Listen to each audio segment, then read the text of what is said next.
Guys, it's Halloween time, and that means that Spirit Halloween's going to have some neat stuff.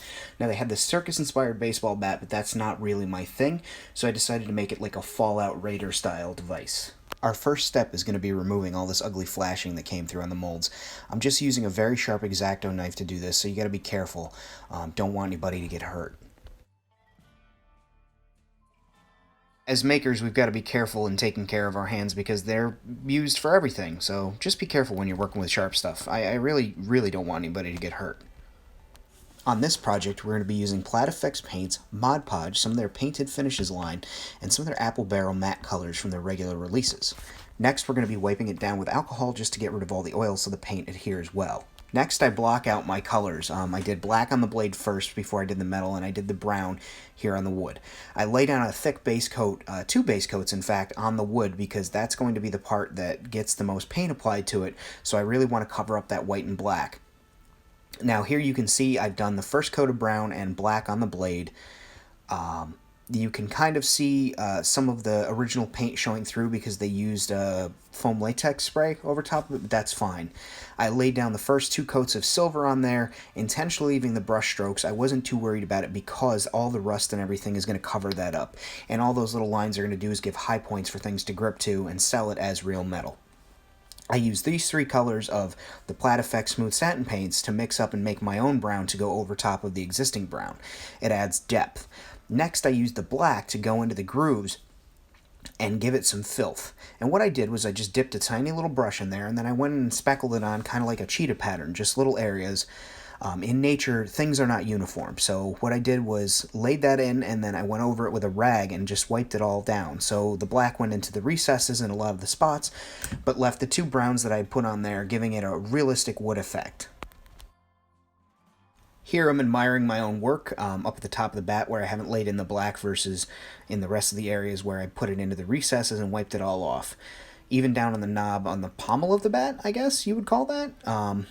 And just, I really do think it adds an extra something, and as I look at it now, it really does pop and sell that as wood. And once you hit it with the matte, it's really going to look like old, aged wood that's been sitting somewhere. So now it's getting ready for some weathering and some rust, but on the tips of the blade, I wanted it to sell a little bit better in photographs and also on my wall when I'm not hanging it, while I'm not using it. So I went in with some of the brighter silver from PlaidFX and just hit the edges of the blade where it would be the cutting side. What would be banging against a person as you swung this thing in the wasteland, or a super mutant, or if you're using it as a horror prop, as your unsuspecting victims.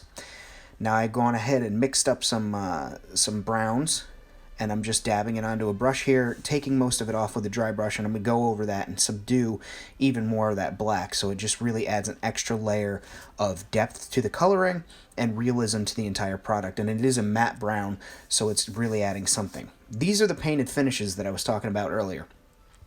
Plaid produces these painted finishes, and their rust is my go-to rust for all my Fallout props.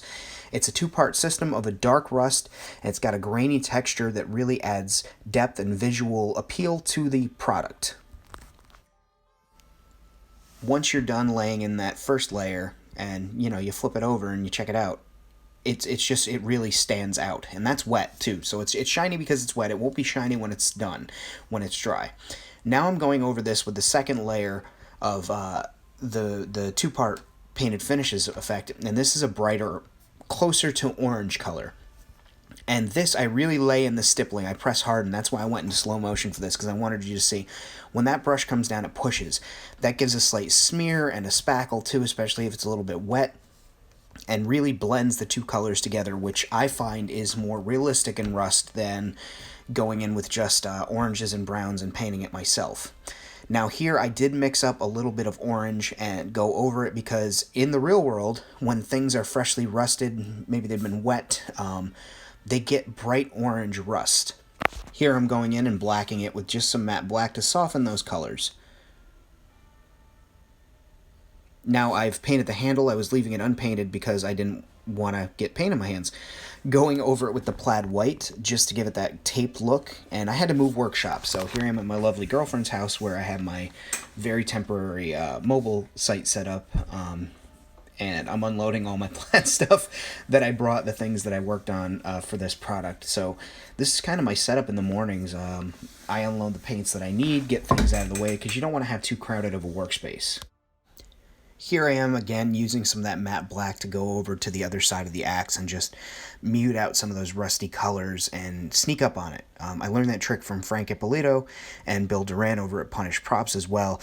You don't want to overwhelm yourself and have to go back and do things. So sneaking up on it with browns and weathering gives it more lifelike layers and makes it sell as real. You want this thing to read as real. Use the plaid yellow and red to make one final stippling of orange on there and sell it. And look at that, I mean, it looks like rust. Here I'm taking a paintbrush with just some black PlaidFX paint on it, and I'm going and highlighting this rope. And then I go back in with a paper towel and my finger and I just blur that and wipe most of it away to soften it, but I think it sells the depth of the rope being on there instead of looking like it was one part of the entire thing. Here we're using some silver metal powder wax to go over the nuts and bolts on the hardware of this piece. Basically what it is like I said, it's a wax with metal in it, and I just put a little bit on my finger. Sometimes I wear gloves, other times I'm lazy like this and I just use my finger, and I go over and I hit all the high spots. And that black that's in the recesses of the nuts and bolts looks like grime collected inside them. And this stuff really does pick up light, and that's one of the beautiful things about buffing wax, is that I could take some fabric cloth and buff that and really sell it as metal. Now we're going to get ready to go ahead and do the grip. I use some yellow and some brown and some black, as well as a regular apple barrel matte brown to apply grime, grit, realism, texture. If you look at a baseball bat that's been used that's got white grip tape on it, or even an old hockey stick, you can see where that stuff pools up on there. And even if you think your hands are clean, when you sweat, when you set your tools down, it picks up debris and dirt, and over time it really works itself into the material. And that's the great thing about this bat, is that the sculpt had a realistic grip tape imprinted in it, so I was able to jam the dirt and the grime all into the tiny recesses that were available. So I laid in the black, and now I'm going over it with a paper towel and just picking most of it off and letting it press itself into the little recesses. Now you can start to see the texture pattern of the tape. I'm sporadically adding bits of yellow. You don't want to overdo it with yellow, because then it'll just start to look yellow. That's a blessing and a curse with yellow paint. Sometimes it's too thin, sometimes it's too thick, but once you get yellow on something, that pigment's there. Not that there's anything wrong with that, and if you wanted a yellowed handle, that's cool, but I wanted to add these layers of grime and show that this thing has been used over and over again for different things. Maybe it's super mutant blood, maybe it's pus from an infected wound on somebody's hand. I mean, who knows? These raiders are crazy out there in the wasteland, and you never know what they have. Here I'm grabbing some of that burnt sienna matte brown paint, and I'm just laying it in splotches, and I'll go back through and wipe it down with the same dirty paper towel that I did the other colors with, and that again pushes those colors into the handle and stains it, and I just like the effect of how that looks. Next we add blood. Blood, blood, blood. I didn't want to go completely crazy and add too much gore to this, but I mean, I'm super happy with how it came out, and here's how I did it. I took some of the plaid, the two different reds that they have, and I mixed them together, and I put them on a brush, and then I started doing the tap method. Now, the thing about the flex paints is they're a little bit thicker than your normal acrylic paint, so I wound up doing some of the spatter, but then I just had to go in and drizzle it on with my fingertips and add splotches and tap it down, and that's fine. There's nothing wrong with that. I think it came out really cool. I didn't want to overdo it like it had just been used, because I want this to be a background prop and maybe a little video, or when I do some of my Fallout cosplays, I want it to be more in-game and less super realistic, even though, you know, we're making it look like it's something in the real world. One of the things I found to help when I'm doing these types of blood effects is to add in secondary colors, like I said, so I use the two reds, and then also take a little bit of black and just go in and soften the reds down with some black, because if you look at fresh blood, immediately when it comes out, yeah, it's red, but then it starts to darken and get almost closer to a brown, so that red and black combination brings it together and makes it seem more realistic. And that's what I'm doing right here. I'm just taking some of that plaid apple barrel black and matte black, and I'm just going over and softening up some of that blood spots. And now we wander through the wasteland. What's this? Is that a raider weapon? Oh, add it to inventory. Man, this thing is great. Man, I love Fallout. There you have it, guys. That is a Fallout Clown Bat axe turned into a Fallout-inspired horror weapon. Thank you for watching. Please hit the like button. Please subscribe, and I hope you guys have an excellent Halloween.